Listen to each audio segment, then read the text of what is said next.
maybe there's nothing that we can prove. Imprisoning glory when I'm gone in the morning. Everything I said I wouldn't do, but I'm gone in the morning. And I wished you know that I feel this just like you. And oh, no ties, but tell me what to do. 'Cause everything you say is true. I'm feeling this distance move. We've tried everything that we could do. So give me your talk on. I'm so high. I'm so high. Give me your love. High. Lately I've been trying to make a move. I'm gone in the morning, and I cannot hide this. Though nothing gets me lifted like you do. So I will not fight this, and I won't deny that I feel this just like you. Oh, your eyes, they tell me what to do. 'Cause everything you say is true. I'm feeling this distance move. We've tried everything that we could do. So give me your talk on.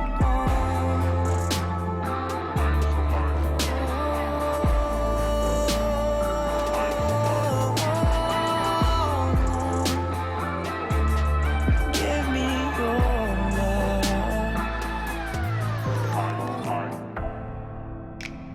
I hate to say that I can't be with you.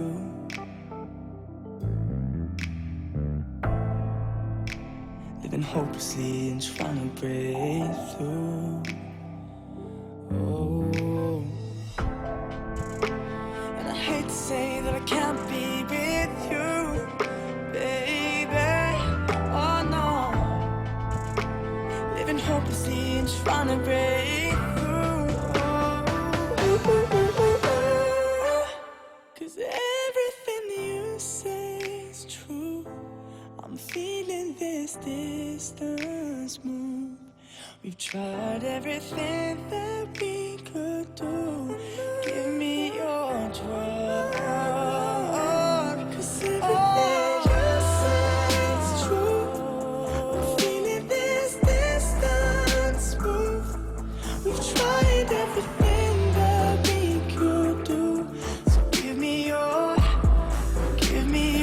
drug on.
Something's wrong, but I don't know what. Wondering how, with all the things I've got. Life is good, but the pain don't stop. 'Cause I'm holding on, so I give it up. Zero, but a smile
I should probably start the stream.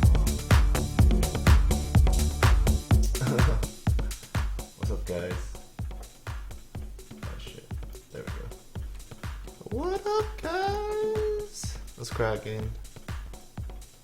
Welcome back.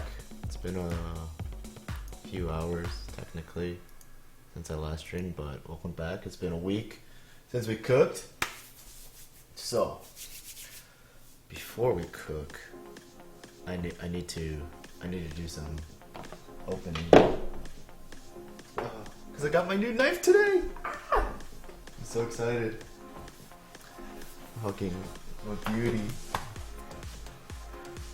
So if you guys don't know, I was actually looking for a new knife. Not really an expensive knife, but just a more of a stainless steel knife, because my other Japanese knife is a carbon steel knife. Hello, elliptic leaf. How are you? And the problem with carbon steel is if you don't take care of it, it can essentially fuck over you pretty much. But so I wanted a stainless steel knife for more like everyday use, I guess, to like be able to handle like all the abuse I put on a knife. Although that sounds really bad. So I got this knife. It's a Koetsu SLD. The length of it is 210 millimeters. Oh my god, what the flip just happened to my phone?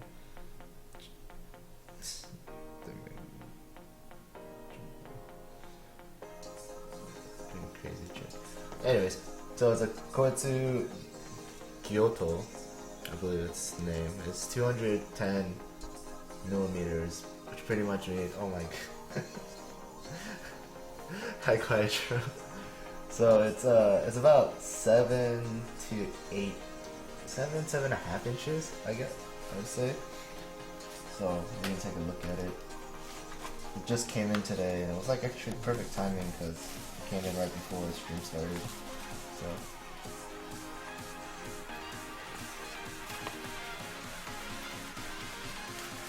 I miss you, Quiet John. How are you? So I really like Japanese knife box designs. They're really simple. It has like a bunch of kanji, which I can't read because I'm not Japanese. I was set Japanese. But it's probably like the knife maker's name and stuff, and the stamp. It's very simple. I really like it. And then we go to the knife. So I really like the. You guys can see it. There's like a pattern like on the top over here, and I really like the pattern. That's actually what caught my eye. So I tend to buy knives that have really nice designs. I can't go for like really simple design knives like one of these. It's just too boring for me. And like when you're in a kitchen, it'll get all mixed up, and you don't know which knife is yours and stuff like that. That was like the problem in culinary school, is that everyone got the same knife, and so like it was really hard to determine which one was your knife. So like I always like unique knives that no one would have that, so I know it's mine. But yeah, I like the steel. It's really sharp, especially out of the box. I want to go and kind of fine it up a little bit later, but today we'll just use it as is. I like the thickness and how thick it is from like the back to the front. And I believe this is a single bevel. Yes, it is a single bevel. So a single bevel means that so usually knives, Western knives, the tips look like this, right? They're like both pointed at the point. But a single bevel knife means like one side is completely straight and the other side is sharpened to the point. Which I don't mind. Actually, it's actually pretty cool, and it'll make cutting things a bit easier, in my opinion. You got your own knives. You have your own sets of knives upon yourself. Yeah, but like the thing about that is some people, like if you have really nice knives, people jack them at my school. So it's really ghetto. Like there was and like a lot of the instructors at my school, they always did like semester cleanings. So what one of my chefs said was he was doing a semester cleaning and he found a knife kit and it was just full of globals. If you guys don't know what globals are, they're a really very well made Western knife. They're really light because like the handle is pretty porous. It has a lot of holes in it and like it's really lightweight. They're very sharp and they're really good. They're a very good knife.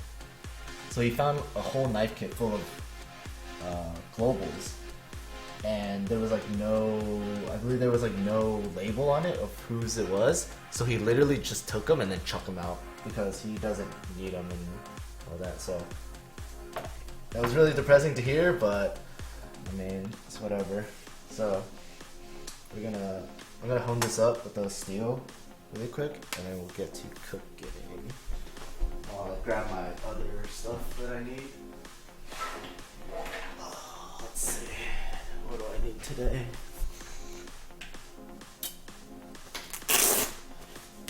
Holy shit, someone tried jacking your knife and broke his finger? Damn, that's probably a drone.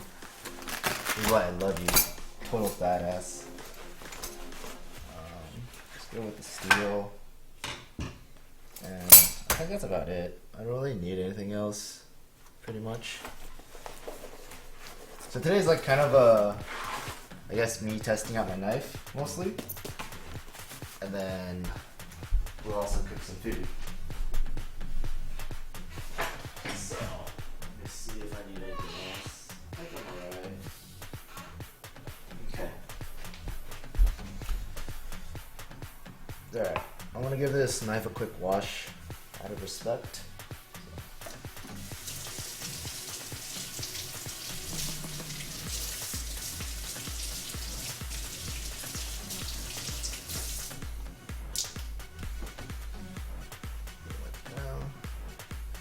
More knife porn than food porn. Sorry, quiet Joan. I'll get to the food in a bit. Good wipe.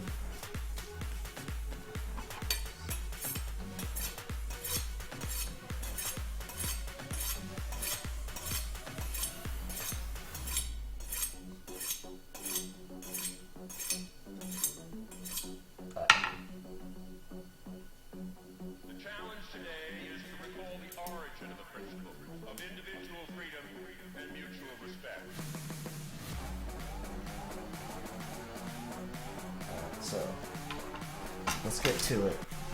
So yeah, today I'm cooking some chicken chorizo with potatoes. So I saw Fenner. If you guys don't know Fenner, he's a StarCraft streamer. He's really popular, and he really enjoys that I cook, and like he allows me to do a lot of things for him and stuff. So he sent me a tweet saying he's making this dish, and it's a chicken chorizo with potato dish from this, I don't know, some Food Network chef named Nigella, or some chef named, or cook named Nigella. I don't know her full name. I can't care less. And then I asked him how was it, and he replied to me saying that it was dry. The chicken was dry, and like he thinks he fucked it up and stuff. So I'm gonna pretty much do that version of the dish, but I'm gonna add a couple things. It's pretty much gonna be the same dish essentially.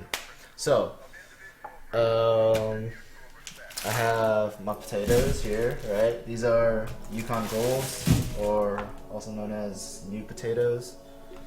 I got some chorizo, some beef chorizo. This is not the best chorizo you can get. You can probably get better chorizo. I kind of got lazy, and I spent already a bunch of money on real life things these past couple days. Fenner has a cute girlfriend. I think he has a cute girlfriend too. I'm not gonna lie. So I kind of went on the cheaper side. I didn't really want to drive out to like LA to Latin market to like really find good chorizo. So I kind of went cheap. It's my fault. I mean, yeah. So and then I have chicken thighs in the fridge right now, which I should pull out, let them warm up a bit. And then, so we're gonna start. So I knew what I was gonna make, and I was gonna make this dish today, right? But the thing I didn't know what I was gonna do was how I was gonna put this dish together. So because the chorizo is just one long sausage like this, right? I didn't know if I want to cut it like into like little things or whatever. Hold on, let me check. New casing for. Oh, okay. So I know what kind of chorizo it is. All right. So there's two kinds of chorizos, right? There's the chorizos that come in the little sausages, and there's chorizo where you break it up, and it's like a ground meat mix. So this is the ground meat mix version.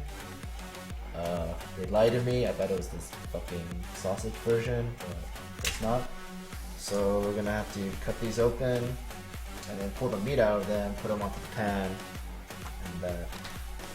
So what we can do first is cut up these potatoes, wash them, cut them. I'm not gonna use a lot because I don't need a lot of them. So we're gonna use like, I don't know. We'll use a good amount, but we're not gonna go ham. Because it's like, you know.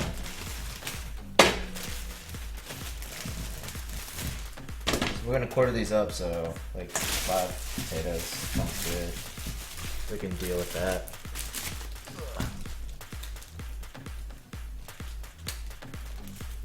That's good. We'll wash these really quick.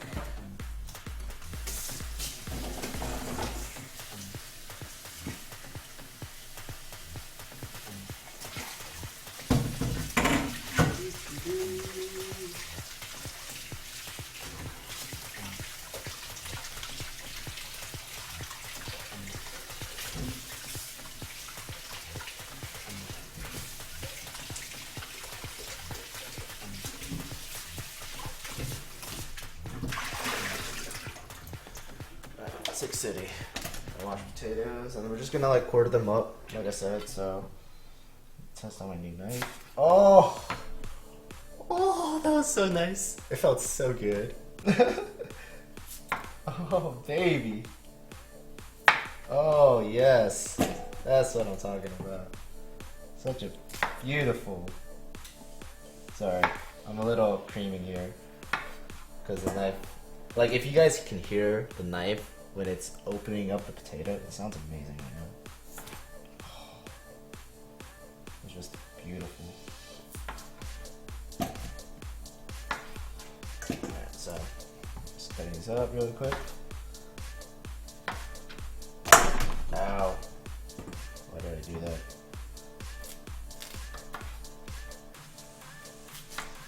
Oh it. Wait.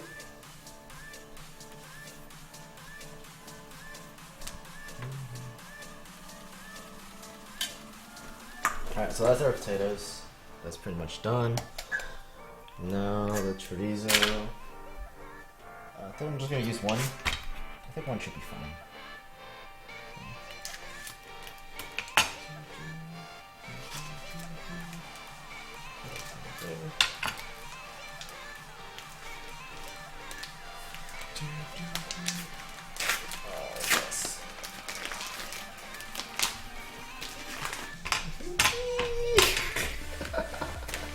I'm such an idiot.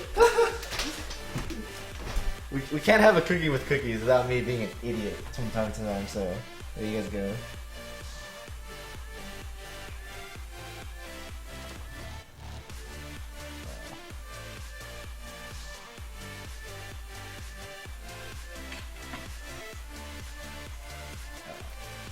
Got another bowl.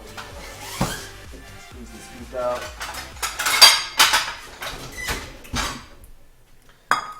Penis reference. Thanks, Quiet Drone. I appreciate it. Now it just looks like a fucking poop.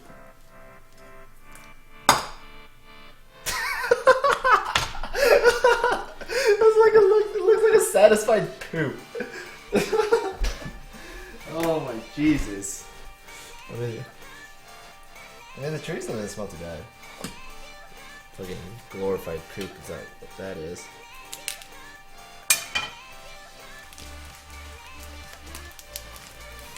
Alright, so chicken. And then what we do with my chicken is we're gonna season this bitch. And then we're gonna roast these things in the fucking pan.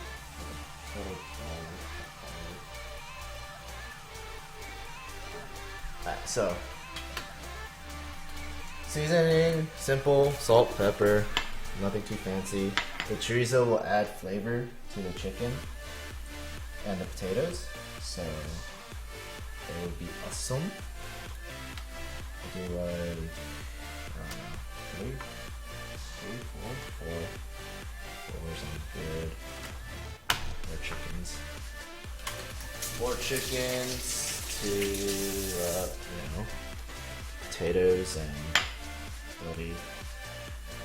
So salt one side, and we'll salt the other side after. So, for the chicken, I also went cheap. I went to like my local supermarket and bought chicken. Usually I probably go to like Whole Foods or something like that and get like fucking chicken with the skin on it. But I was just like, you know what, I don't care right now. I'm kind of lazy. And so I got this chicken. Alright, so pan, right? Loads of oil. So squeeze bottle action there. From what I saw in this instructional video, quote unquote instructional video that I saw, she essentially oiled the chicken by like rubbing it around. But essentially you do, right? To make sure it gets crispy and shit. When you flip it, actually before we flip it, let's season the other side also.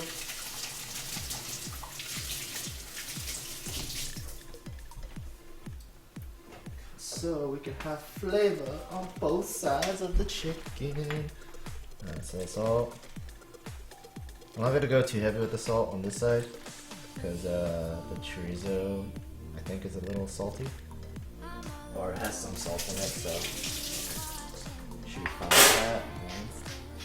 A little pepper. And flip these bad boys over. Alright, just massaging around like that. So, what's up, son? Check this out. What's up, Headline? Eater? Eat chef steps, use good. CV, good, emergency good.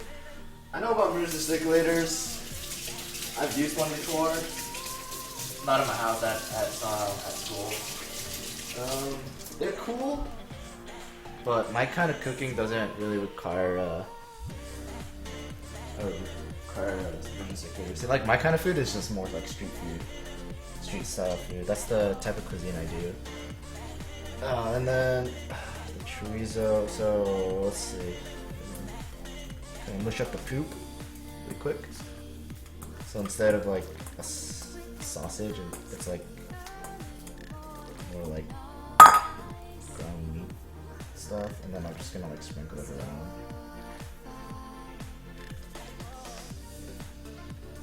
This fucking glorified poop, man.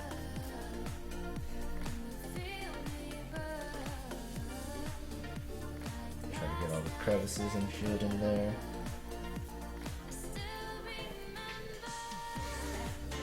Actually, this fucking tree is not pretty good. And I'm really hungry. I haven't ate today, also. That's probably a bad thing as a cook.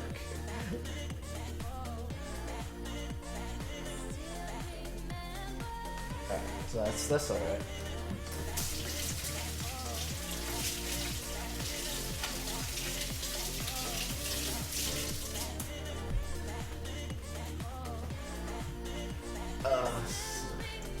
What can we use for the house? Yeah, I mean, I've seen like house sous vides. Actually, one interesting place I saw a sous vide being used was at a Thai restaurant when they make their Hainam chicken. They use the sous vide to cook their chicken. It was really interesting. Alright, so potatoes. I'm just gonna try to pack them in as best I can everywhere. Sorry about that. That was probably really loud. Just shove it in somewhere. These potatoes like shit.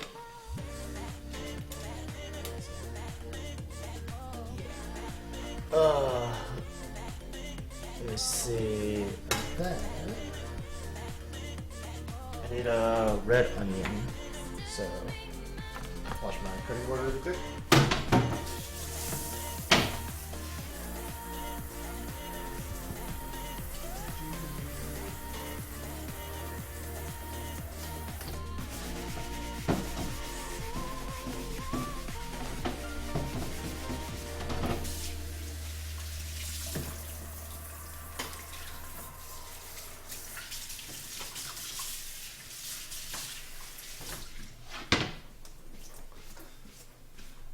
Sous vide and mix it with the house-made curry from fresh. Dude, that sounds really good. Well, the thing about sous vide is like, you don't have to. You're essentially, quote unquote, pre-cooking the protein without really overcooking it, so it's always at the perfect temperature. You just have to essentially do something with it after. So most people just like, sear it really quick to give it a different texture and stuff. But putting in a curry, I think it might be a little interesting, or not interesting, but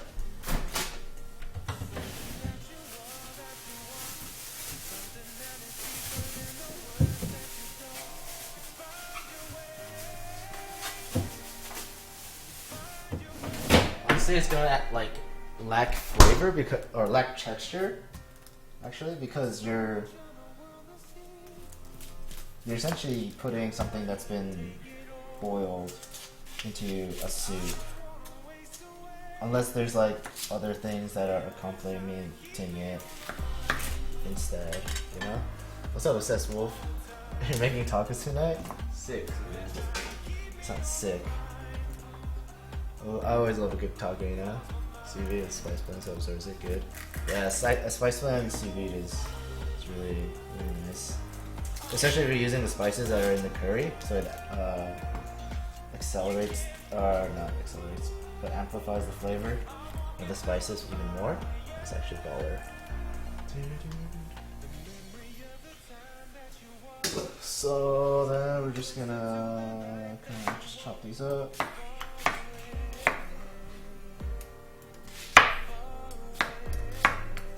Oh my god, this knife is beautiful. Fucking love it. We're just gonna move everything around.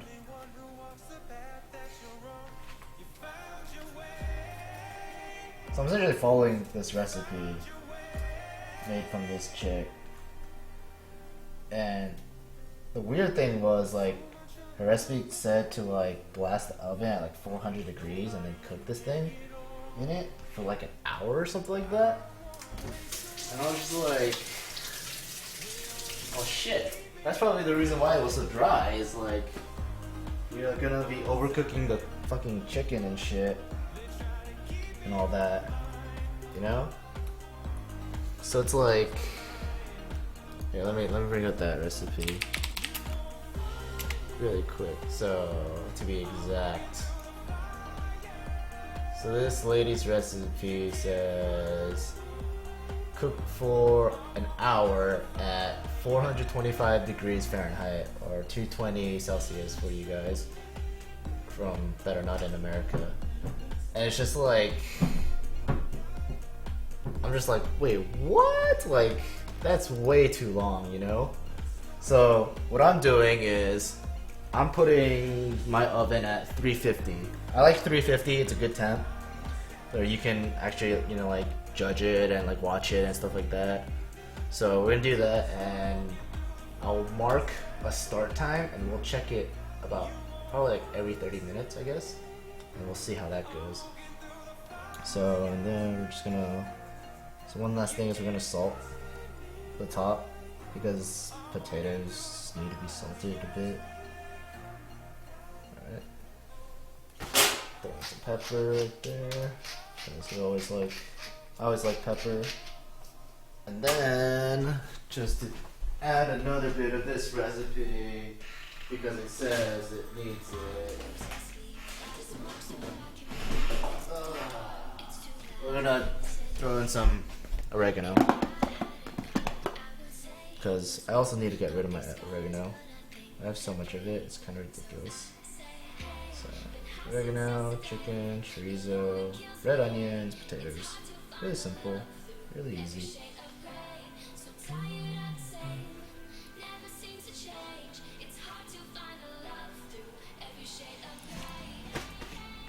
Set a tray of potatoes. Combination. Yeah, probably. But I like to do this in one pan. Or I want to try to do it in one pan and see what happens. The only problem I see this occurring is that there might be too much oil that comes out of it and fat, and it might overflow. So I guess we'll just find out what happens. I mean, YOLO. It was right now. It was oregano. So into the oven we go. So marker. Start. 6:52. We'll check on it at 7:20 something. 7:22. Is that right? 7:22. Yeah. Alright, then, so, bake out for 20. Alright, next thing I'm going to do is toast some almonds. Another thing I'm going to make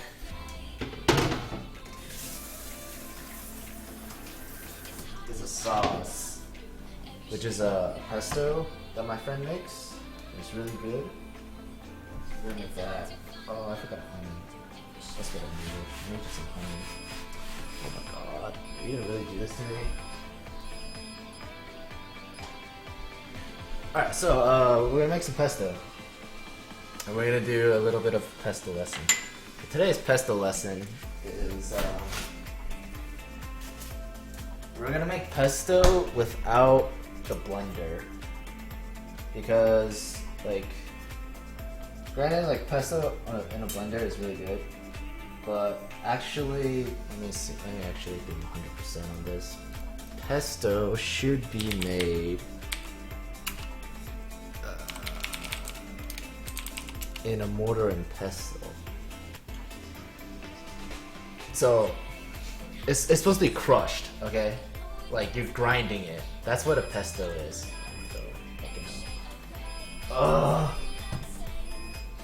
So pesto is a sauce that's ground, not blitzed. Braised pork. I like that your username is hemp bread. Pretty funny. That shit looks good.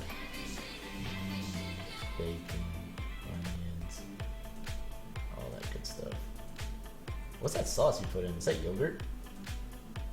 Or some kind of cheese? Spice food. Oh, coconut milk. Alright, so I need a mortar and pestle.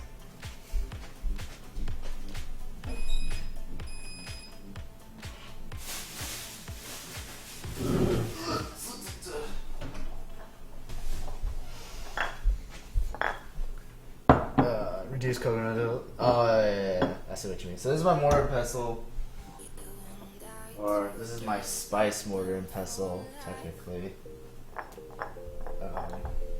I don't really use this a lot. I should wipe it down really quick because I don't use it a lot. Oh, where's that towel? Give me a towel.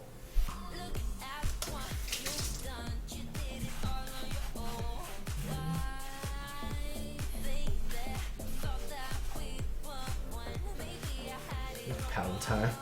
Nah, man, it's grind time. Alright, so swipe down.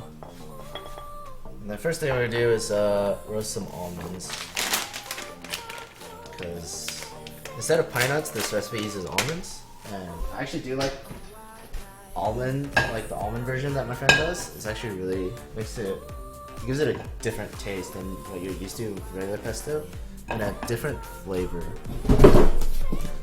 So, which is hilarious because there's another thing I have in my fridge that uses almonds, and it's kind of like a pesto, but it's not really. It's more like a salsa verde. So, get it out. If I can find it. Come here. There you go. So this here. What's up, Ash Mario? What am I making? So right now I'm making some pesto, but so right here, this is in Thai this is called a namtik, or a dipping paste, something like that. Technically, it's a chili dipping paste. Quiet Drone, if you're still here, my friend's mother, my coworker's mother makes this, and it's actually really tasty. So this one in particular actually has almonds in it, and the almonds give it a really good texture, like a different texture than what people are usually used to, and it really it really complements the spice and stuff in the sauce.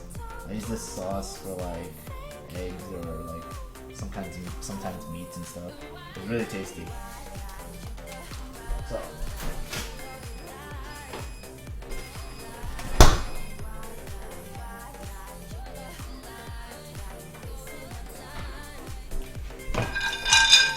Already?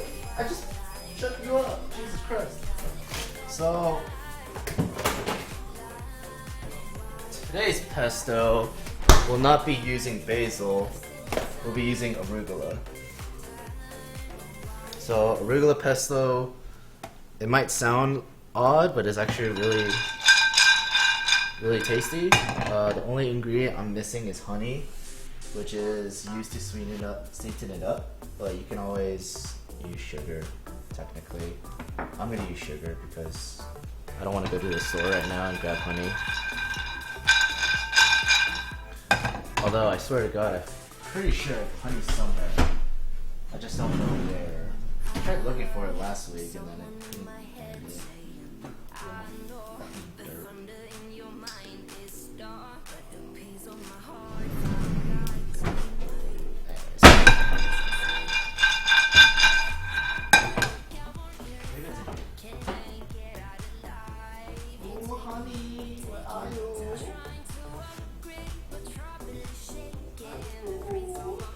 Oh, not yet. Alright, so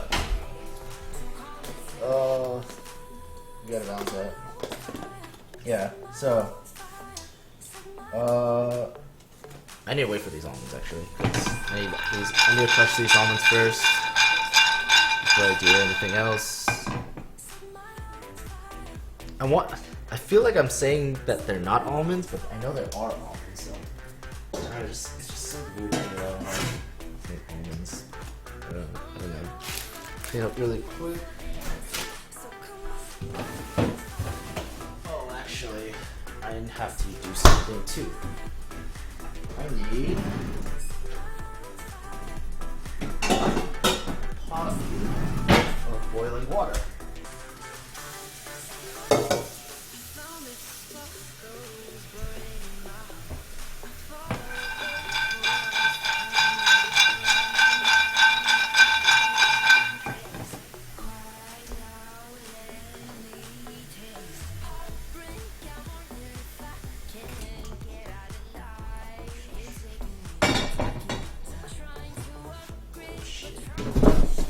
Alright, so this pot of boiling water is going to serve two purposes.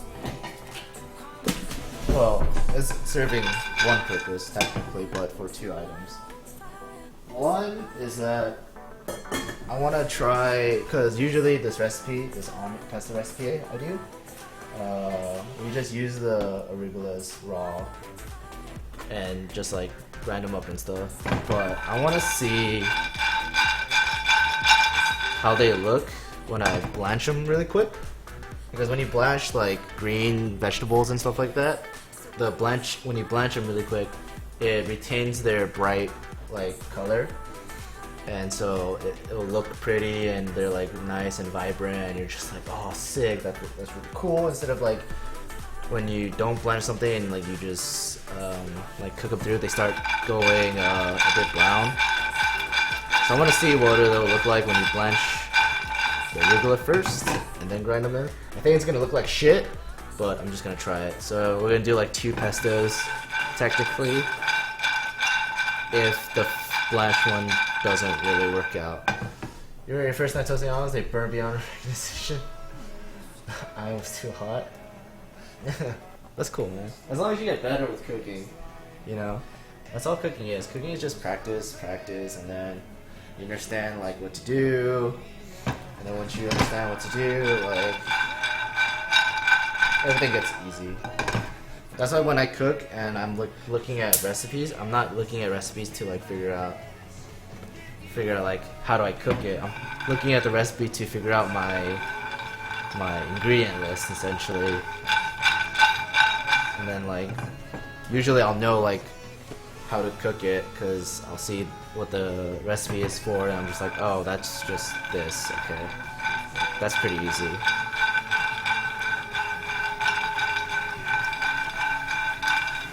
Just turn this down a little bit. So I'm not gonna lie, I can smell the chorizo here, and they actually smell really good. And I'm really hungry now, and I'm fucking hating myself for not eating something before. But I had things to do today, so I had to skip my meals a bit, but it's all good. Helps me save money, you know? Grab one of these. And I should probably grab another bowl.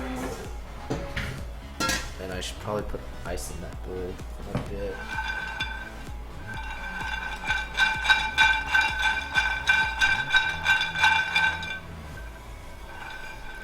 This thing is done, pretty much.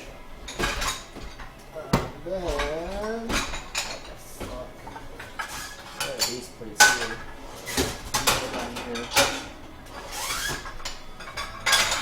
And then we'll put them to the side, let them cool off a bit. Then I'm gonna figure out why this is sounding like that. My rice eater, potato, noodle, bread, I eat everything is the best answer for me. I'm not picky. I love all foods, even like the really gross, fucked up ones. Like since you're partially Thai hemp, I'm a big fan of nampik, or not nampik. I'm a big fan of kapi. I eat pala, shit like that. But my favorite would be, my usual go-to would be rice and stuff. So, but yeah, I eat a lot of fucked up shit. Like, people would actually, like, look at me, they're like, what the fuck are you eating? I'm just like, I don't know, but it's fucking delicious. So, yeah. So, water boiling. Alright, actually, move this over here.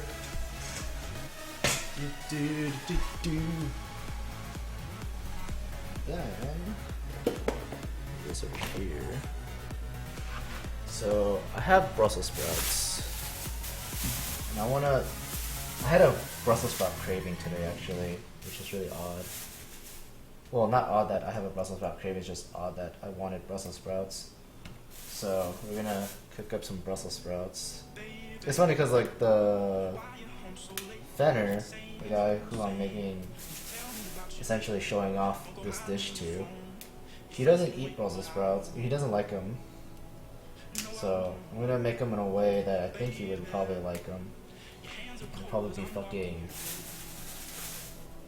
The way I'm probably preparing them is like the worst, unhealthiest way you could probably eat Brussels sprouts, but they're actually fucking delicious this way.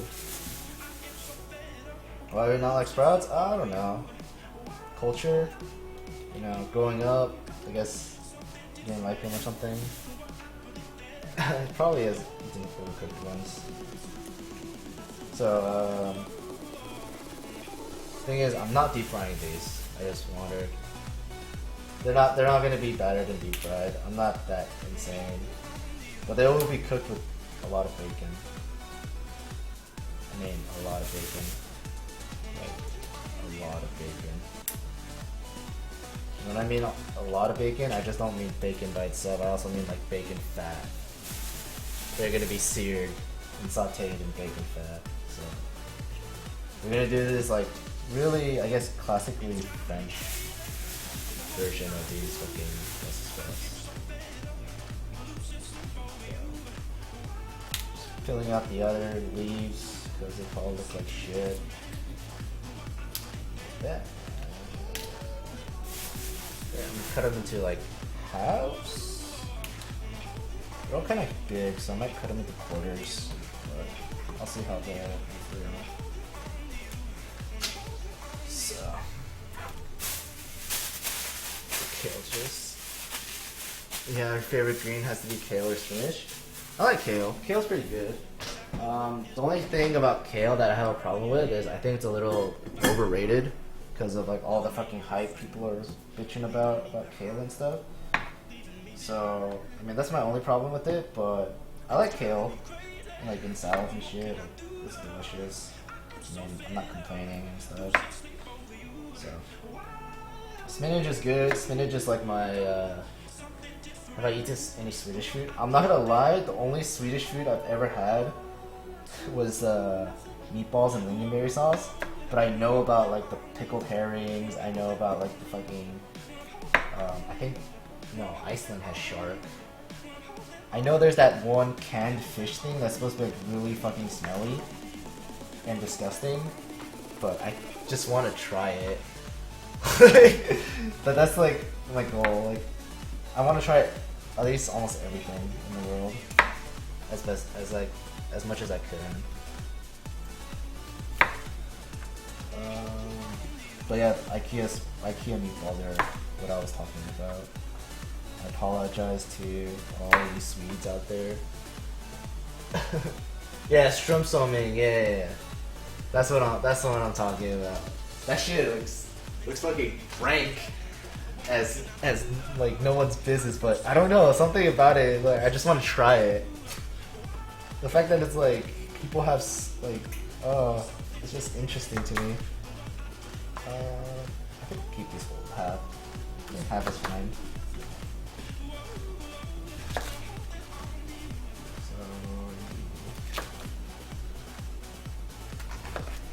this knife is so beautiful, dude. It's amazing.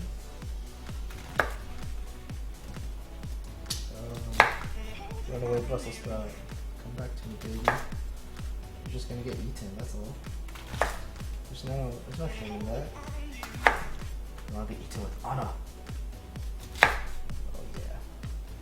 Get this knife quickly. Shoot. Nice pair claw technique. Thanks, man. You blitz that to make it to a fish mousse. I don't know, like it just seems intriguing to me. I'm really interested in like all the gross things in life. Like I don't eat like really common things. Like I don't eat I don't like cauliflower. I don't know why. I just never really was interested in cauliflower.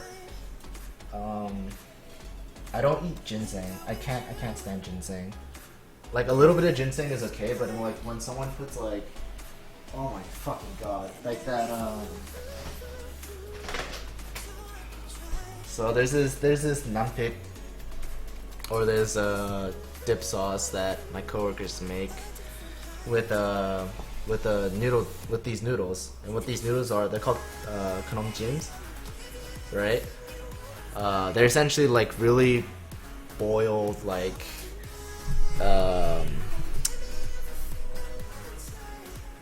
rice noodles. I want to say, I think they're rice noodles. I could be wrong on that, but they're usually like fermented, right? They're like fermented noodles, and there's two sauces for that noodle dish, right? There's the like chili paste sauce, which is like really sweet, and it's like it's got chilies, palm sugar, coconut milk or coconut cream,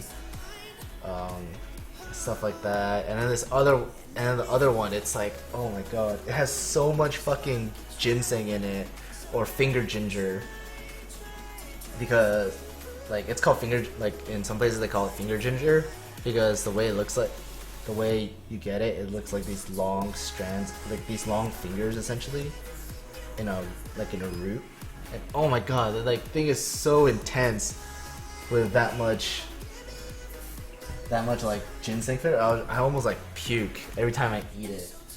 But, like, I want to be respectful, so like I eat it in front of them, and they're like, "Oh, it's good, right?" I'm just like, yeah, like, god damn it, like, what am I doing and shit, like, alright, so, I'm gonna go over here really quick. Let me turn like that. Yeah, that's better. The boiling water, I'm throwing a little bit of salt. Interesting. So what we're gonna do is right now we're gonna blanch the arugula, so we can keep the really green color of it. Oh fuck! Oh shit! I hope this chicken stock didn't fucking get stuck.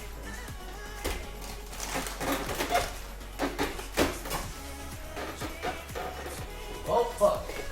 Alright.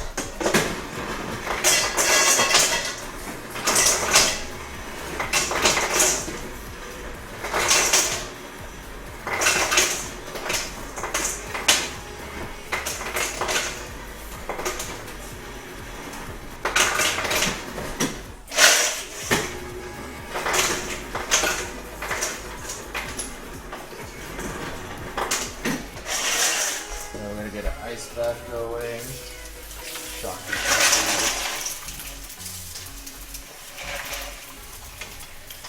The only knife critique a high school pointer teacher gave was not to put your pointer on the tang of the knife. Pointer finger on the tang of. Oh.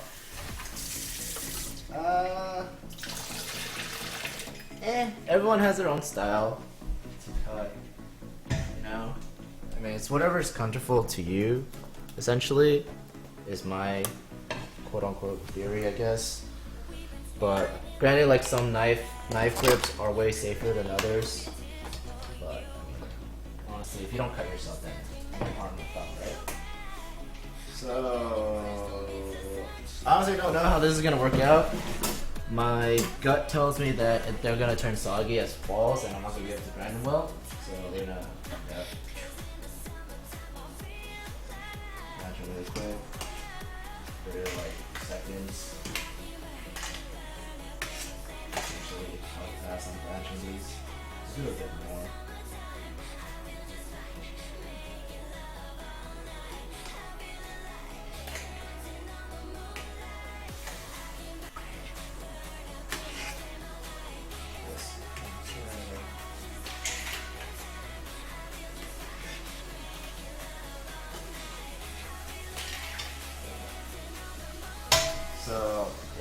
Judging from how they were turning out, they look kind of worse, and I think they're not gonna be a good pesto. It might be a bit too watery, in my opinion, but I mean, you know, you love and learn. Strainer in the bowl. Oh yeah. Strainer isn't deep enough. That's the one. So I'm gonna take these out of the water. Let me try them.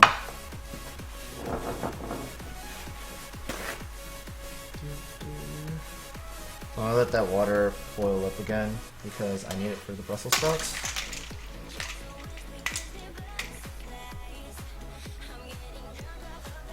I mean, the color of the arugula looks beautiful and amazing because it's really bright. So, I'll show you guys. You guys can't even see it right here. Like it's just very bright green. You guys can tell. I don't know if you guys can. So I'm just gonna dry them off, and we'll see how they turn out. Some of the smaller pieces are really wilted, I guess, or soggy. Wilted, soggy, but we live and learn. So I said we'll make 2 pestos. Almost like algae. Yeah, it looks like algae. I agree. Just like essentially squeeze the water out of it. Right?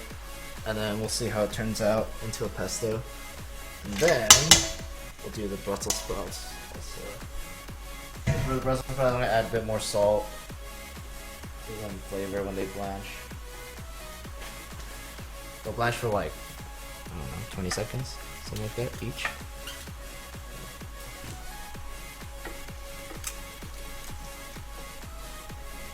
Don't overcrowd it.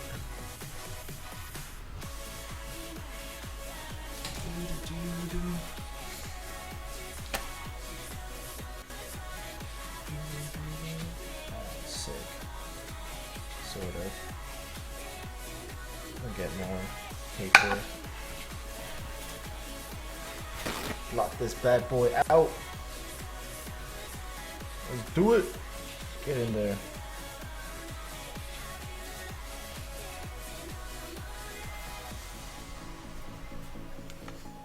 What camera I'm using?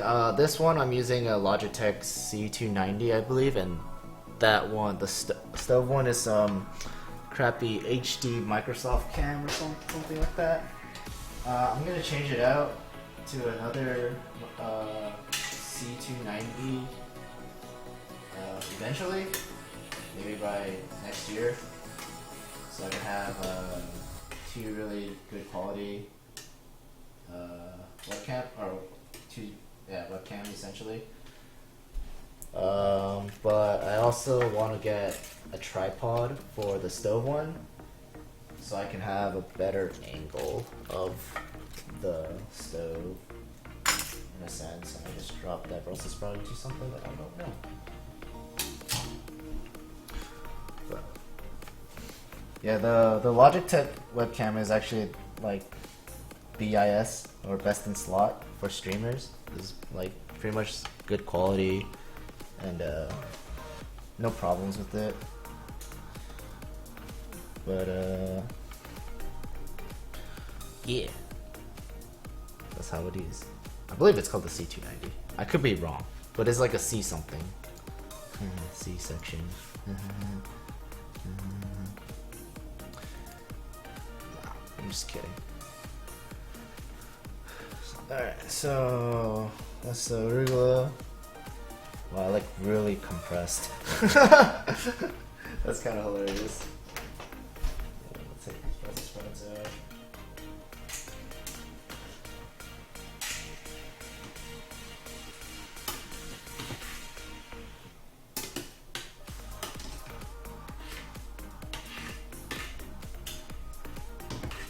Like apples with these Brussels sprouts too. Ooh, that wouldn't be too bad. But maybe next time. I would do like red apples or stuff like that. Red apples, bacon, Brussels sprouts. Oh, big Jesus.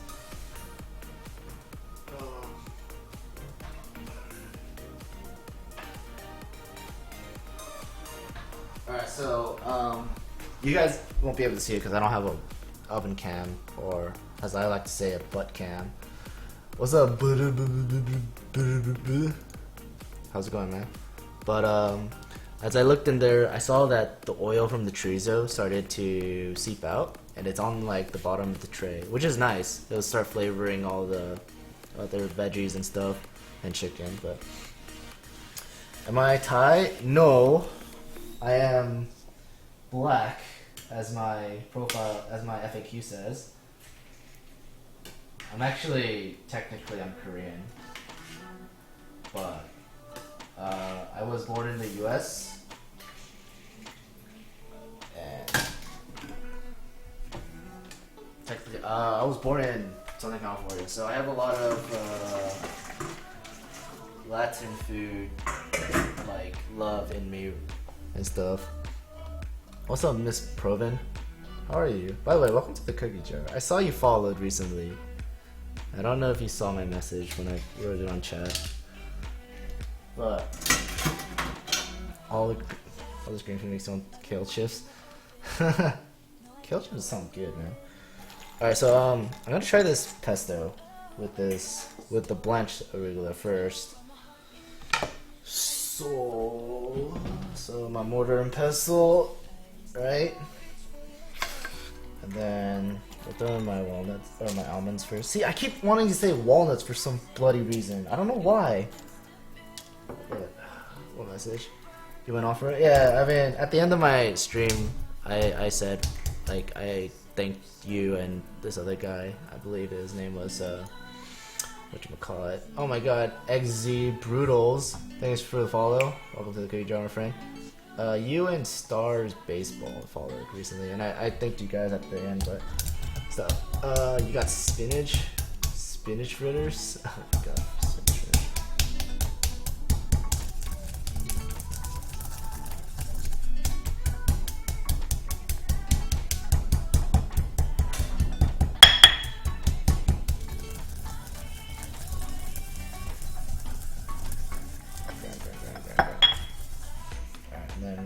Throw this in, grind it up. We should also get some garlic. This garlic and pesto go together. Alright, garlic. Yeah.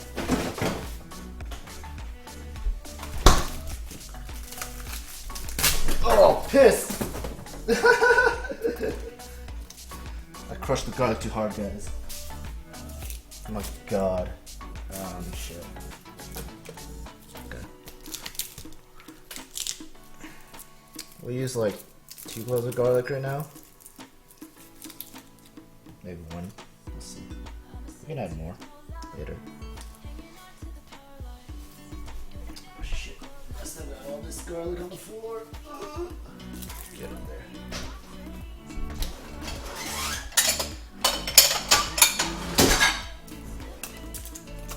Garlic, garlic, garlic, garlic, garlic, garlic, garlic, garlic, garlic, garlic, garlic, garlic, garlic, garlic, and garlic. Let's move my knife over here. All this shit up.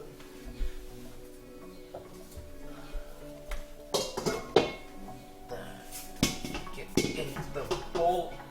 Bastards. So, shake. I tried that method. That method actually works pretty well. I'm not gonna lie. So,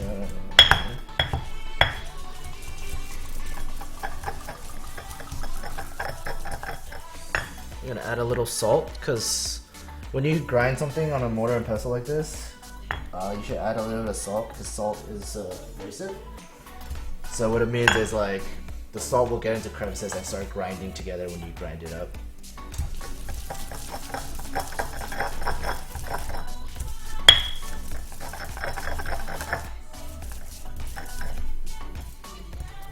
Grab a spoon, scoop it down.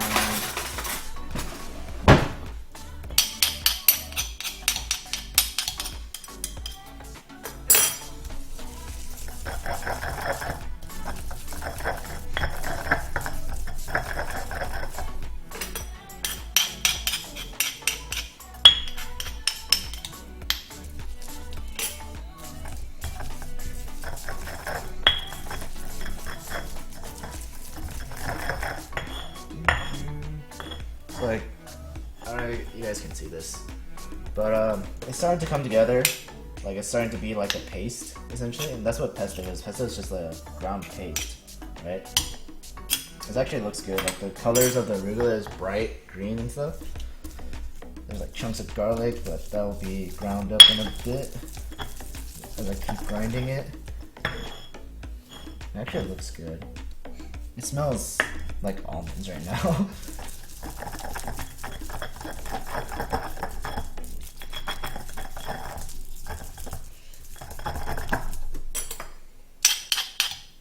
So one more thing is I am gonna check on my roast, or my roasted chickens. Granted, they're obviously not done to me. They're like pretty raw inside still. So I'm gonna flip them over, turn around. So I'm gonna keep going and whatnot. What is this I'm making?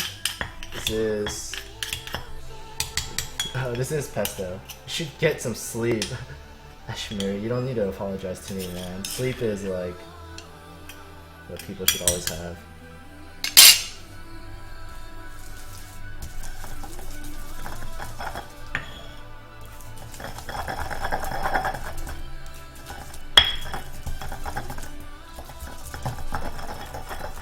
You ate 2 hours ago? My friend, that doesn't stop people from being hungry here still. I'm not gonna lie. Okay, so next thing is every pesto has. Pesto needs some Parmesan cheese. I know this, but pesto is just some kind of paste made with herbs and usually nuts and cheese.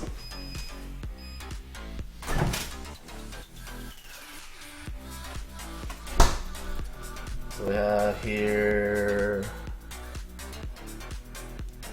or it's a salsa verde, you can call it also, technically, because it technically is a sauce that's green.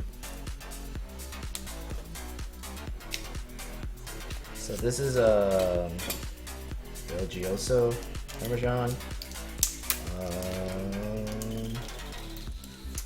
Something about me would rather get a better Parmesan, but I trust Belgioso. They make good cheese, so I don't mind getting this one. Am I adding oil? I'm gonna add oil, yeah. After I add the cheese, I'm gonna add some oil to it. So that's how we roll here. So I'm putting cheese on the plate first because this cheese grater will make it go crazy, I'm assuming. So cheese in there.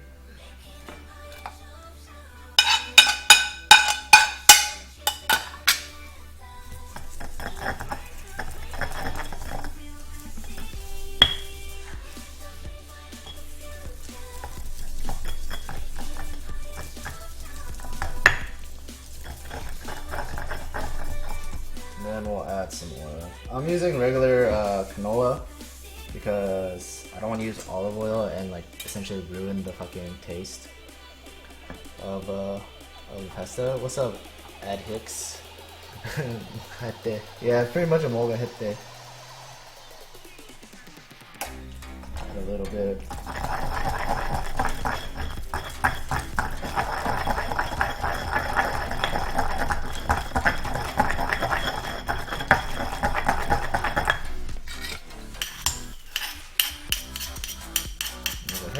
More pesto, pop, whatever you guys want to call it. What's that? Essentially.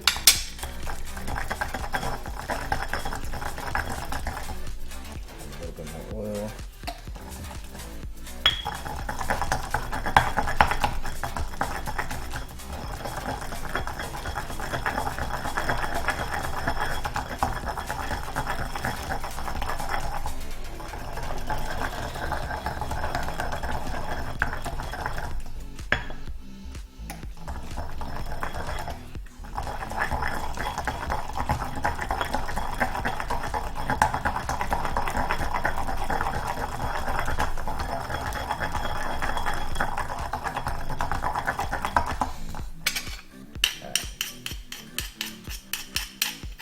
So now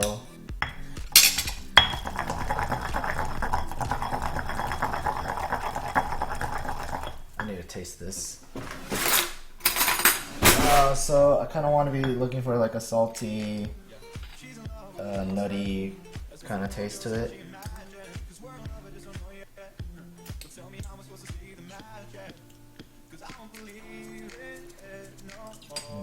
Tastes really good. The arugula is really peppery, so I'm gonna add a little more cheese.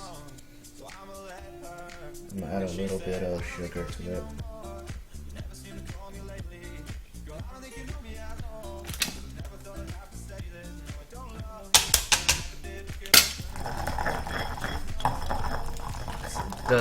It did need a little bit of saltiness to it.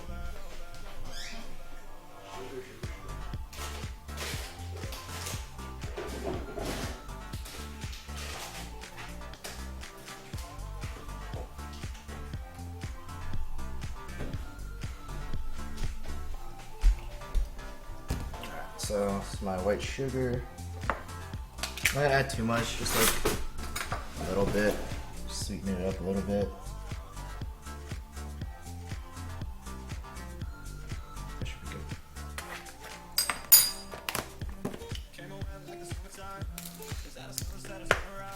Alright. And we'll just keep it here just in case I need more. So.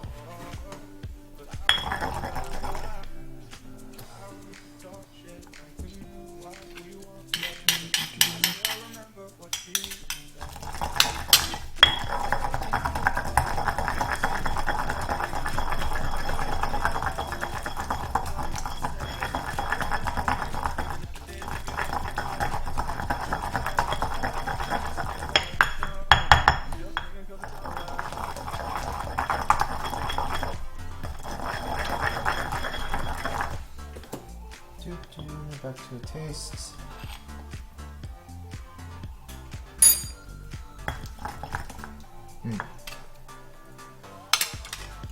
Yeah, that's pretty good. It does need a little more salt, so I'm just gonna add salt directly to it. I don't need any more cheese. So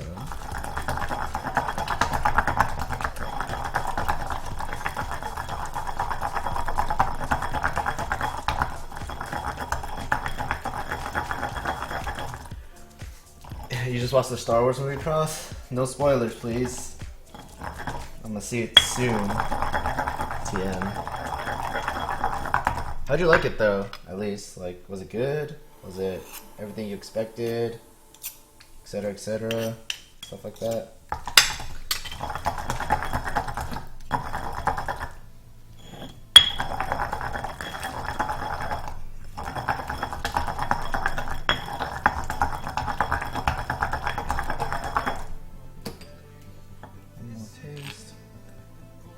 It was amazing. Nice.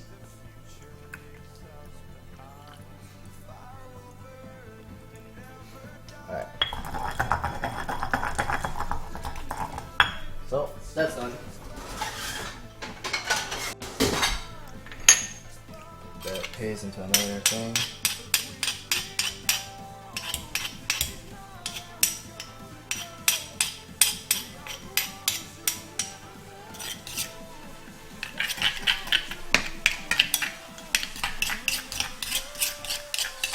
It all out.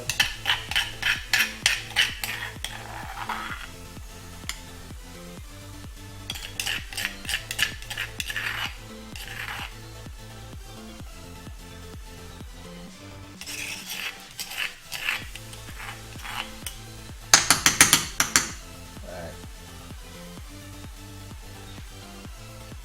Yeah, man. This is really simple arugula pesto. Very tasty. So this is the blanched version, alright? The blanched version looks really good. Very vibrant, like green. You could I like how the oil has a green tint to it. Now, it's really catches the eye, I think. But we'll also try the non-blanched version, just for shits and giggles, I guess.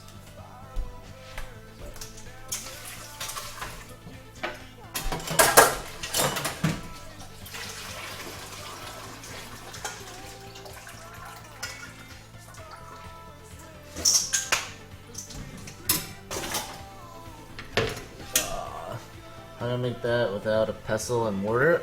You can blend it. Blending it works just as fine. The only thing is, you'll get slight, subtle differences. Blending it versus mushing it like this. But it's not really noticeable to like an average palate, so you can always blend it. Blending it is fine.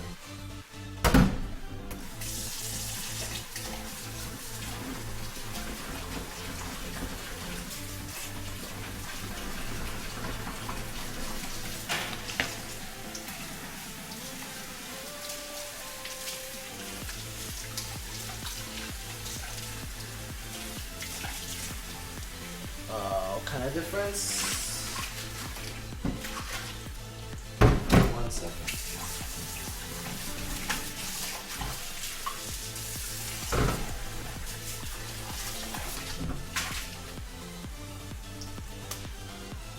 So this is more like for like chilies. It would actually make more of a difference and stuff, and garlic too. So when you chop things with like a blade, you don't always expose the product that you're chopping to its natural oils and stuff. Because when you chop, it just goes clean through, and that's it. But however, when you crush something and mush it, like the skin of the product you're crushing and mushing also gets smashed and like crushed around. So like the oils in the skin like seep out essentially, and that's like the kind of subtle differences you can taste if your palate's like really good. But I mean, it's very minor to like an average palate, but it's just like a really, I guess, obnoxious thing. But like, you know, blending it is just as fun. Like blending things versus crushing things with a mortar pestle, it doesn't really essentially matter. They're all the same. So high-nosed people are like, oh, crushing is so much better because you expose the product to with its natural oils, and it's so much better tasting. And then like me who cook my style is like, I cook for like, you know, average people. They're like, bro, he just makes good food. I don't give a fuck. Like that's I'm cool with that. So it's like, you know, I do want to cook like, you know, to like the highest taste and whatever, but it's like most people I usually cook for, they don't really care. So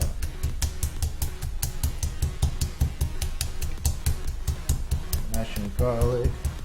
I'm gonna check on my chicken again. Actually, I said I was gonna do it every 30 minutes, so no, actually, I'm gonna check on my chicken again because it didn't look fully cooked, but it was getting there, I believe. Where is that other towel? There's that towel.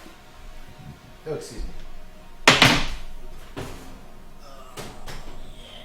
All right, so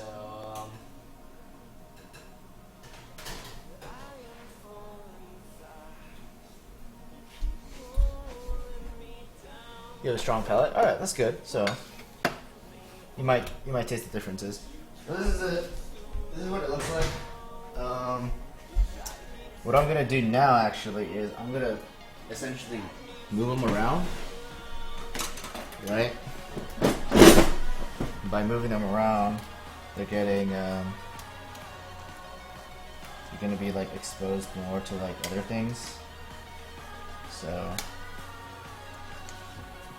essentially they like shrink up and stuff. I can move them around a lot better, and then let's see how they go. Potatoes are almost done. Chicken's pretty much cooked. It's gonna be like a couple more minutes, whatever. Chorizo is like obviously cooked and shit. So I'm gonna throw this back in the oven for like a few more minutes, maybe like 10 more minutes, and then we'll have something very tasty to eat in a bit. So back in we go.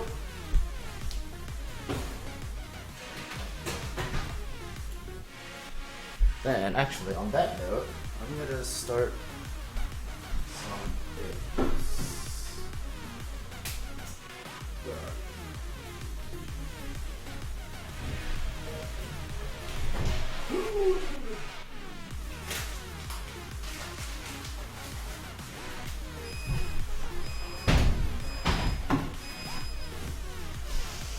I'm just gonna make some rice because I want rice.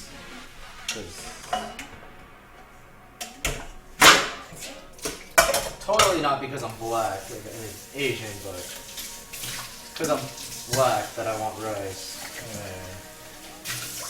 Come on, guys. Alright, so get a shit sieve. Shiv? Did I really was about to say shiv? Jesus Christ.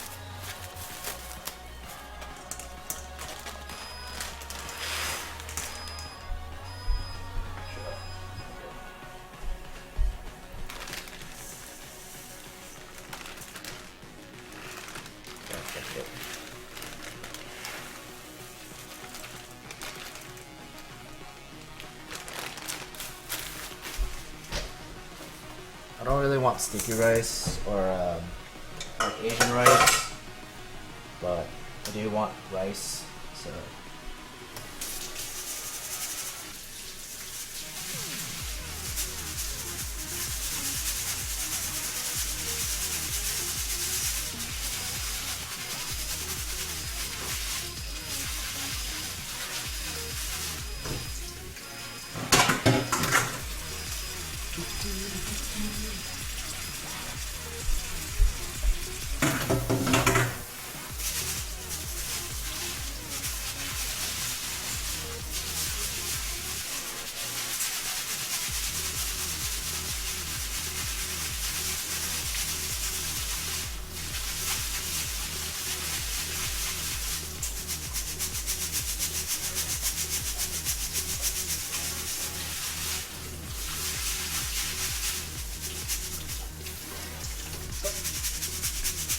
Shake it out, get all the water out of it.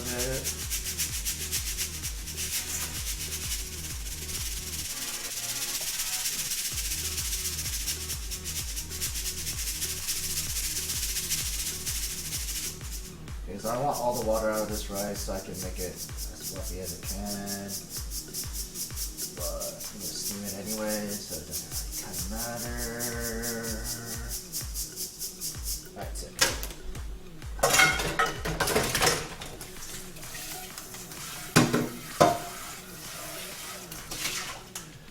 Alright, so my pot for my rice, right? Something like that.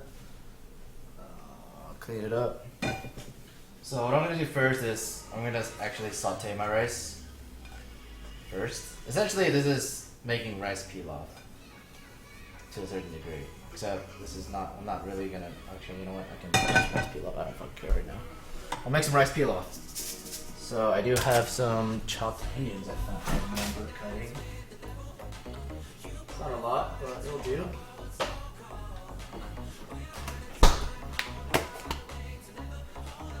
Yeah, it's fine.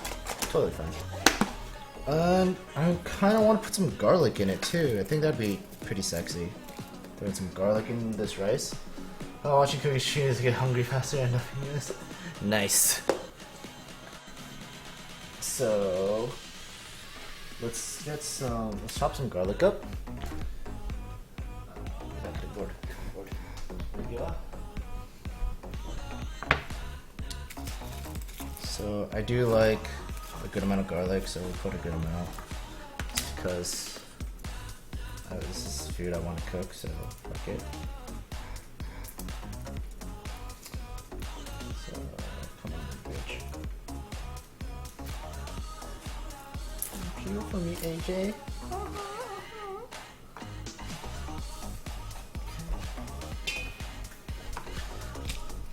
Crushed garlic.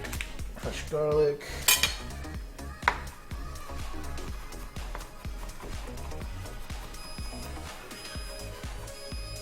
1 second. Oh man, some shit.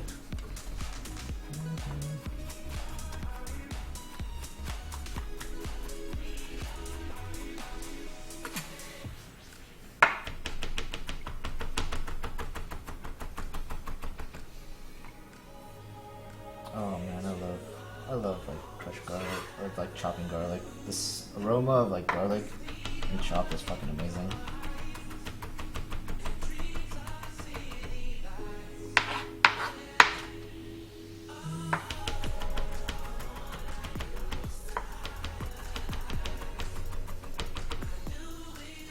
Alright, so that's good. Let me cut it a little bit more.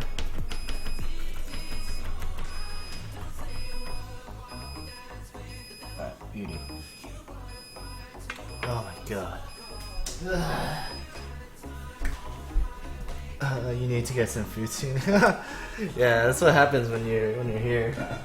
So, oil in my pot, like so, and then something you guys will enjoy. Just gonna hear the sizzle. Oh, the onions, just like that.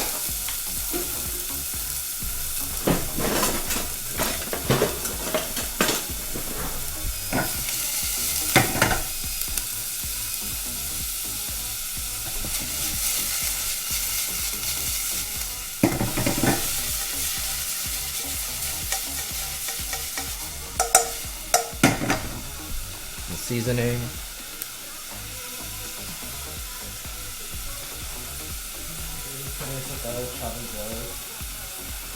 Oh, dude.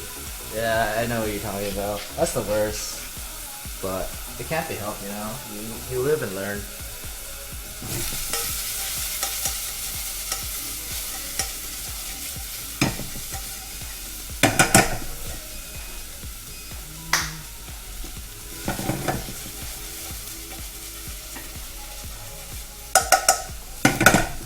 I'll add my garlic to this.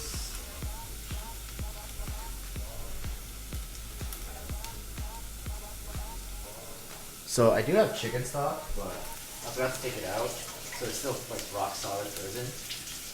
So I'm gonna use, as my chefs like to call it, tight stock, which is just plain old water. Because yeah, see, I would rather probably use chicken stock because it's a lot more flavorful, but mistakes were made.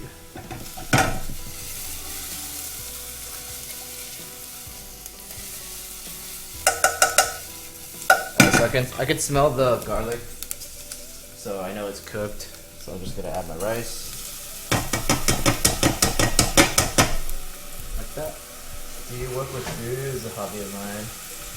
I do work at a restaurant, but streaming what I cook is a hobby of mine. So it's always fun to, you know, have random strangers come into my stream and be like, "Hey, what are you doing?" And then I'm teaching them how to cook. So it's always fun. You know?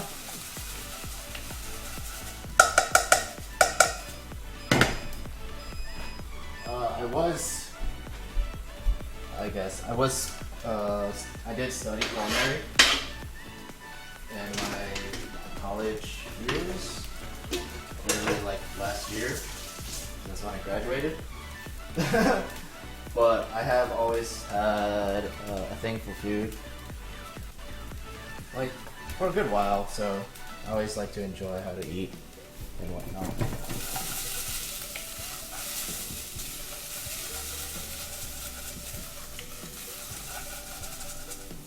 Alright, so when it gets to like this stage, you guys can't really see it, but because of the lighting, this is when you add water, especially for like rice pilaf kind of style stuff. So I'm gonna add water till it covers it, essentially. A little more. And then I'm just gonna let it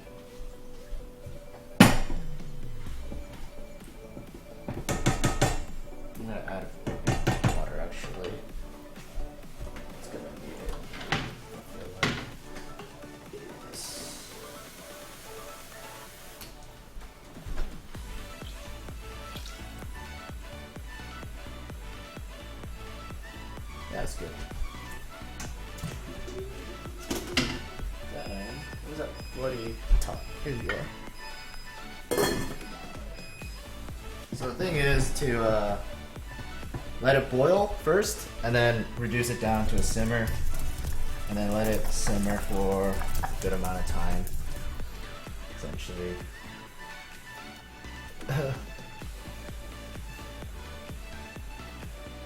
So that's one of my goals, and is I actually want a restaurant where it's for gamers and whatnot, and I actually want to stream the kitchen and like have like people people in my staff be interactive with the chat.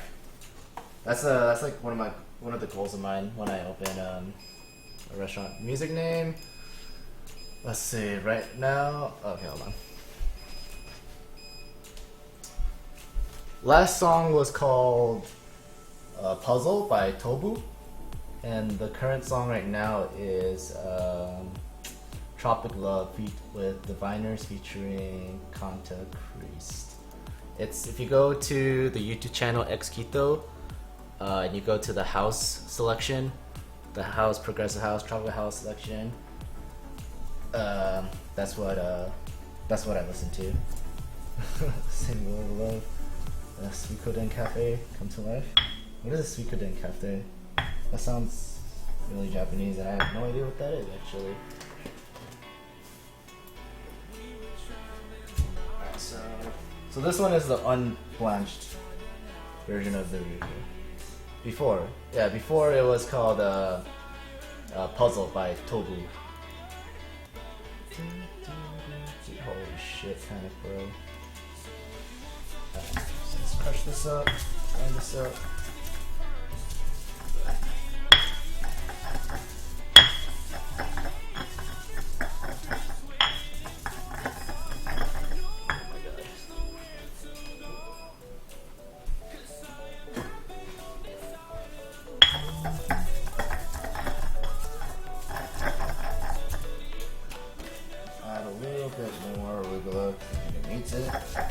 If not, we can always adjust the seasoning and whatnot, account for the arugula's really pepperiness and the garlic spiciness, and adjust that way.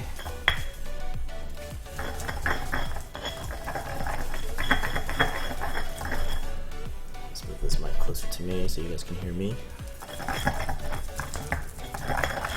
Then we'll add our fucking oven.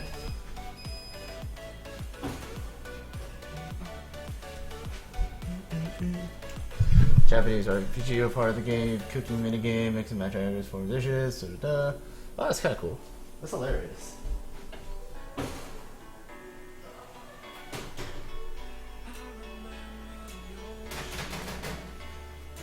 Alright, so my chicken's actually been in there for pretty much an hour at 350, right? And the chicken is pretty much done. One thing I want to do is kind of essentially blast the tops. So I bumped the oven to 450 right now, and I'm gonna let it cook for at least like 10 more minutes and stuff like that. What was I doing? Cheese.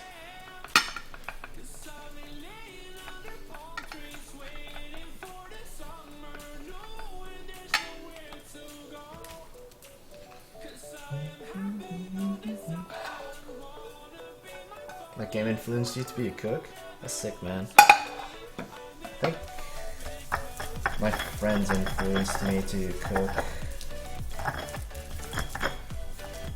I could be wrong with that. My memory is like always fucked, so I tend to not remember a lot of things, but I think I cooked a lot with my friends, so that really inspired me to cook. And watching like the food channel a lot too, that also like helped me and shit. What's up, Royal Bandit? Hello, Thamin! Or, as you like to say, thigh mine. I'm just kidding. Where's that oil? Alright, so we're gonna put it in. What's up, Ronnie? It's been a while, bro. I missed you.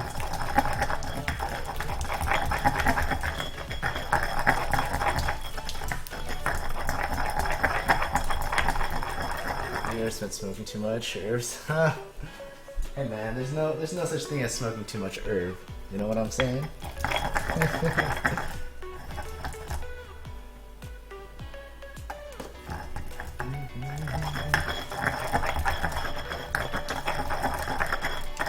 Alright, so if you look at this pest, okay, you guys can't really see it because of the fucking light. Hold on, let me try something.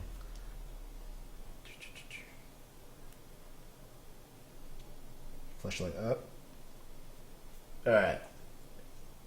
I don't know if you guys can see that, but this chorizo, not chorizo, what the god damn it, Road Bandit. This pesto actually looks a lot brighter than this pesto right now, but that could be also that this one might have browned down a little bit, and this one is like really fresh. This is a legit chef and he's got a mortar and pestle. Hell yeah, man. You know what I mean? You know what's the best part? I have 2 mortar and pestles too. I have a clay one and a stone one.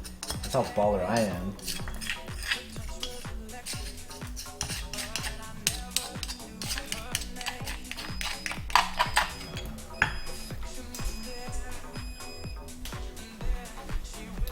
You just finished your herb.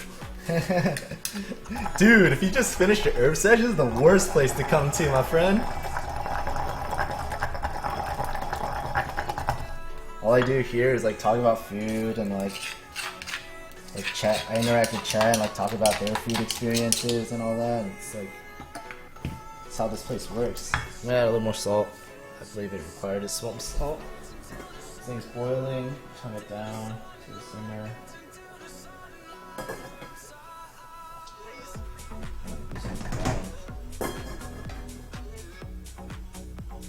Down to like a medium low ish.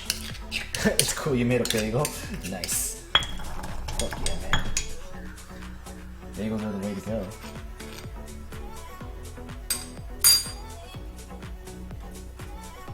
Ooh. Alright. Add a little sugar to sweeten it up. Because like garlic and arugula bite is pretty strong.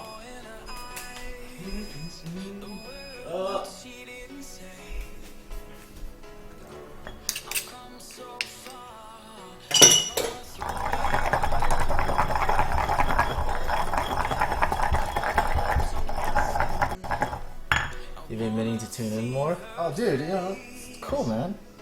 I really appreciate the support. You know, you can always tune in at whenever you want. Alright, that tastes bomb. And I like it.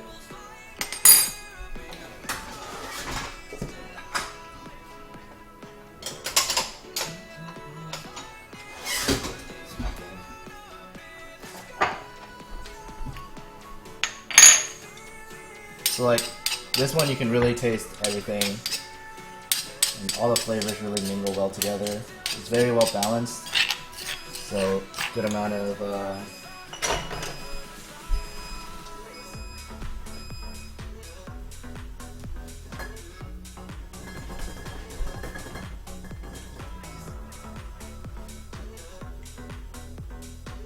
got a good amount of, what was I gonna say? And it's like a good bite from the arugula and the garlic. You can taste saltiness from the cheese and the salt in it. And the oil gives it like this really smooth mouthfeel. Like in the mouth. So it's not like, it's not just like some really stringy kind of paste that you're eating. You're like eating something that's smooth and stuff. So, I really like it. Alright, so.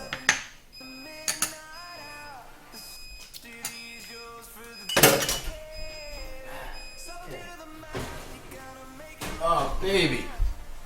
Alright, so we're gonna pull out the chorizo chicken potato mix.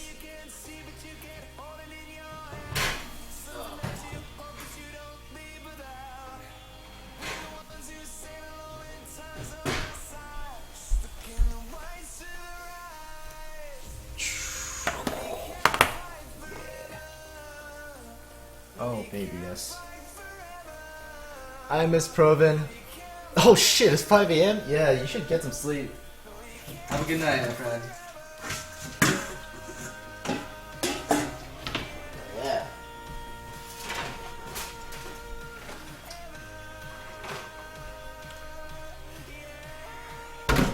This is what I'm talking about. Alright, so like I said, I busted up the oven to like 450, which I should turn off the oven.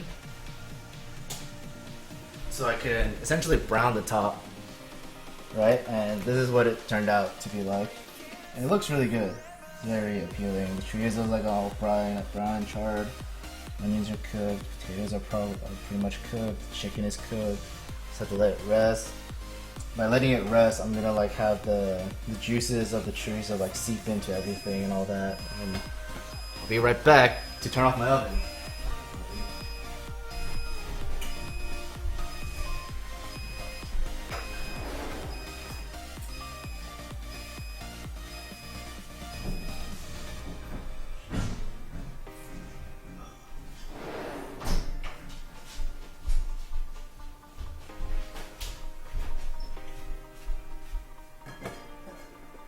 Sick.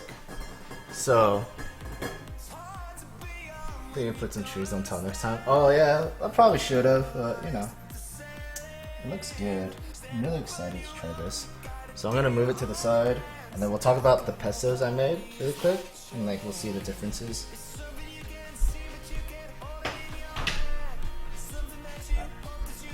So this pesto is the one with the fresh arugula, the one that wasn't blanched, and actually looks a lot, well right now it looks a lot lighter.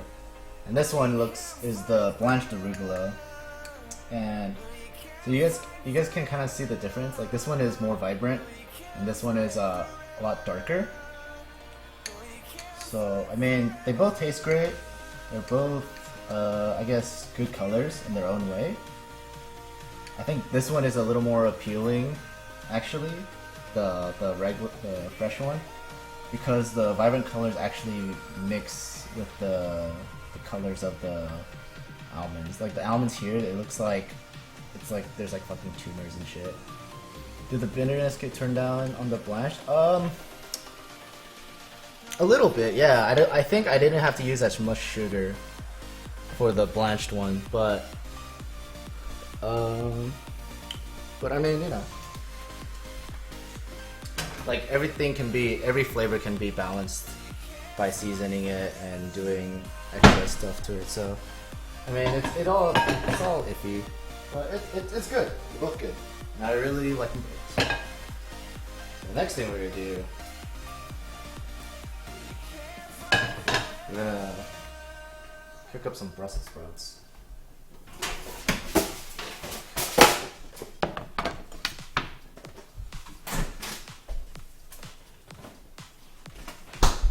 And I just dropped everything on top of myself, but it's okay.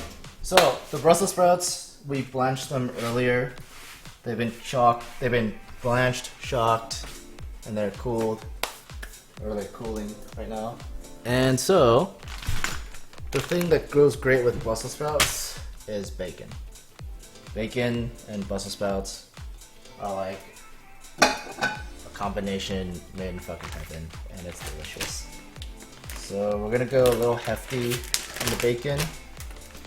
Don't ask me why. We're just gonna do it. Bacon.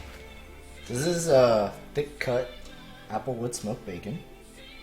Fuck it, no, we're just gonna do 2 strips. 3 is a little too much. Even for me. So the first thing we're gonna do is we're gonna render the fat out of the bacon. So by doing that, we're essentially creating a lot of flavor, and then with the rendered fat, we're gonna cook up, and we're gonna sear off the Brussels sprouts. So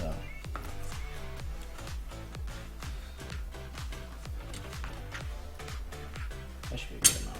That should be fine. Keep cooking, passion burning, man. Hey man, my cooking game is strong, man.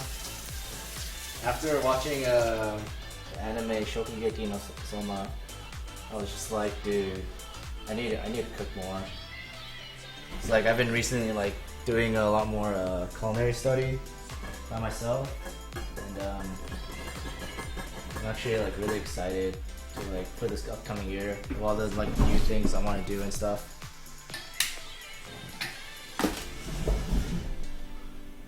So let's see that rice. Oh my god, I forgot to put a timer on the rice too. I totally forgot. But from what I saw, the rice, the water is like pretty much evaporated out. So I'm gonna turn the heat off, or the fire off, and I'm just let it essentially rest up. Is what's happening. I'm letting it essentially steam itself, pretty much. What anime? Haven't seen it. It's a anime about like food and people challenging each other in food and stuff like that. It's actually really cool. I really enjoyed it. It made me really hungry. So, I mean, if there's something that makes me hungry, that's always a win. Ethan Frey has a good cooking sim every now and then. Yeah, but like I know that people like do cooking streams like here and there. What's the name of the anime? It's called Shokugeki no Soma. But yeah, I know people do like cooking streams here and there, but like it's always like every once in a while.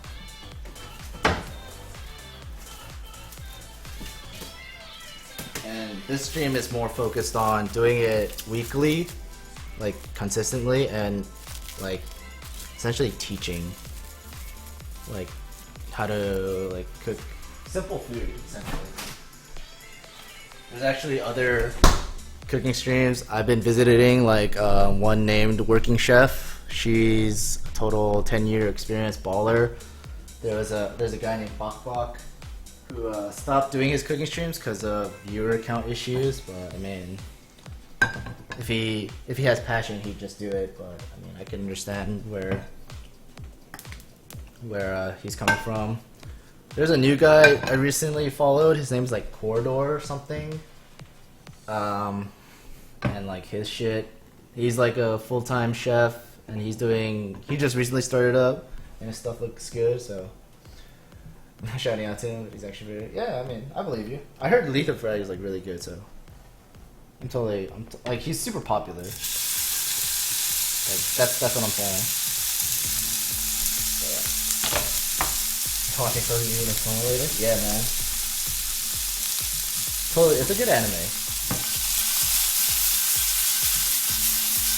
Alright, so, like I said before, right now I'm just gonna render out the fat from the bacon. So what's gonna happen is the bacon's gonna get really crispy, and then the fat is gonna be all in this beautiful pan right here. Let me just, oh, this beautiful pan right here. Oh my god, this fucking angle. This angle though. Yeah, there you go. That's that beautiful pan right there. And then I'm gonna take out the bacon, and we're gonna saute Brussels sprouts in that bitch. So you get all the bacony fat goodness from this motherfucker and Brussels sprouts. You know what I'm saying? So probably should drain out and dry it. Oh fuck. That hasn't been made. Let me just let them dry out real quick. Oop.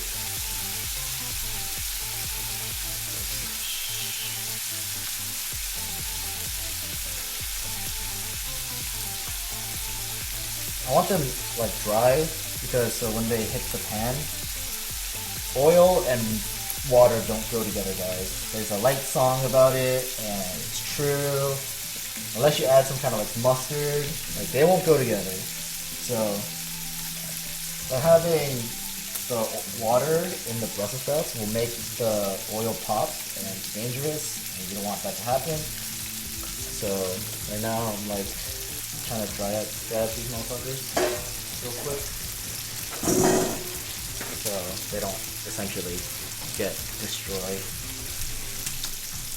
And we put them in to the pan.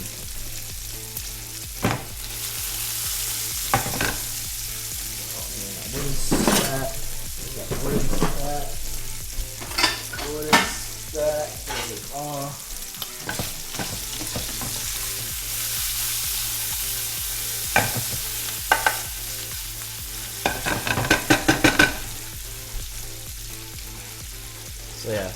This is all just like fucking delicious flavor right here, right?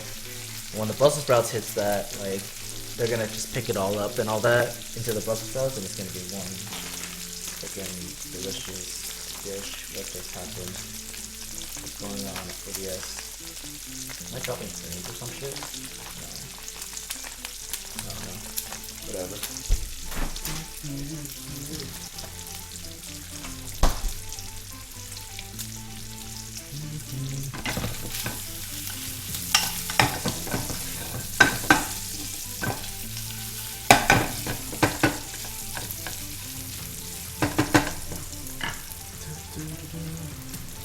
Come on, dry. I'm gonna finish the food you cook. Usually I have friends come over and they eat with me, so probably gonna do that if they're in chat or whatnot. But I don't usually eat all the food by myself. I do eat most of it, or a lot of it. My friends come and help. Ain't that right, Andrew?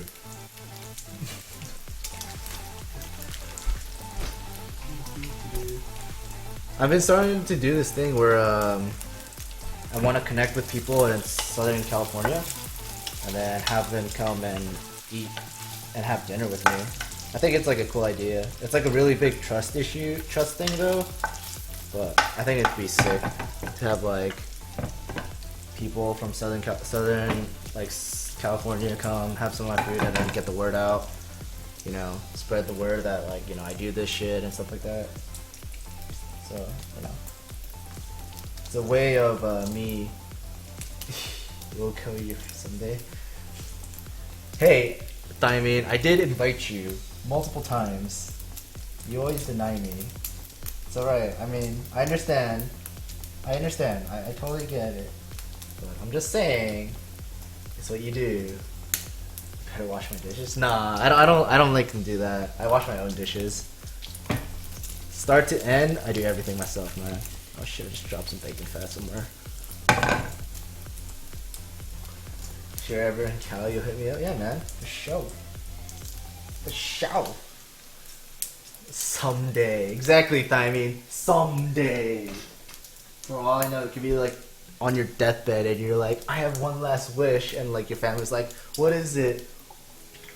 And then it's like, I want to go to Milkncookiesss house and have dinner. Finally. And then I'll be like, bitch, what? Like out of all the things, like, she's on her deathbed and she's trying to come over and eat? Girl, I'm retired. You know, someday.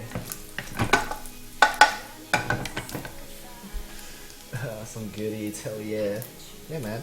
The best times, like, I guess the biggest events I do, like now, is, every year for BlizzCon. Well, the last two BlizzCons, I've made dinner for a few streamers that I've come to know. And so, like, it's getting bigger. Like, the most recent BlizzCon, I had Desro fighting, Vibe, LOL, MVP, this WoW streamer that I watch time to time, his girlfriend, and like a good amount of other people. So it's like I'm getting there, like. And then like I just like recently asked, and also was gonna get like people from Base Trade TV. If you guys ever watch StarCraft stuff, like there's that channel Base Trade TV. I had them invited over. They were going to come, but Blizzard had other plans. They were like, nah man, you're coming to our dinner, and then they're like, yeah, we can't, we had to bounce. And I'm like, alright, it's all good. But next BlizzCon, let's see, I want to try to get people like Fenner, Loco. I asked Loco today, he was on Fenner's channel, and he was like, dude, I totally would come. And I was like, fuck yeah. And probably like a bigger crowd this time. I think that'd be sick. So yeah, I just took out the bacon, and if I need to do that next year during the international, yeah, like I want to do like events for big tournaments. So if you guys see, oh my god. All right, hold on. I need to restart my stream really quick. I'll be right back. Give me 5 seconds. Sorry.